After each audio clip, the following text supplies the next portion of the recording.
Bitcoin, explained simply. This is Matthew. He works with online payment, and his grandmother, Margaret, has just begun banking online. She's heard of Bitcoin, but doesn't know what it is. Matthew can explain.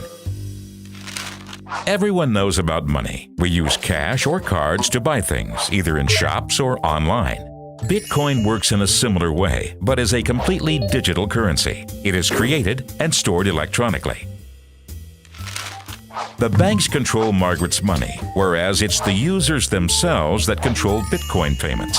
Her money can be affected by inflation, but Bitcoin can't. By controlling production, they keep their value on quite a solid level. This makes it popular in countries with economic problems, as users can circumnavigate inflation and other issues. However, even small events, such as a bad press report, can have a drastic effect on Bitcoin price. So, where could Margaret use Bitcoins? Certain companies and online retailers now accept it as payment. However, Bitcoin is still relatively unknown by businesses, as it's a developing network. The simple and largely anonymous nature of Bitcoins has also made it attractive to criminals in the black market.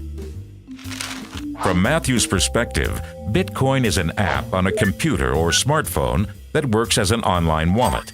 It's easier to make payments than with conventional debit or credit cards. Just enter the recipient's address, the amount to pay, and press Send. Margaret can send and receive money instantly anywhere in the world and at any time. Unlike credit cards, there are either no or only small fees because there is no bank to go through, and no personal or sensitive data is stored. Users each have their own address from which they can send and receive Bitcoins. A collection or block of these transactions is then added to the blockchain, Bitcoin's equivalent of a bank's ledger.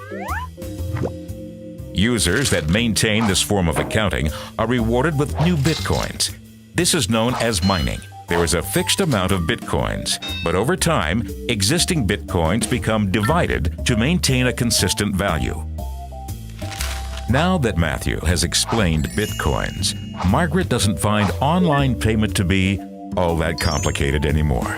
Bitcoin appears to be a real alternative form for worldwide currency for the future.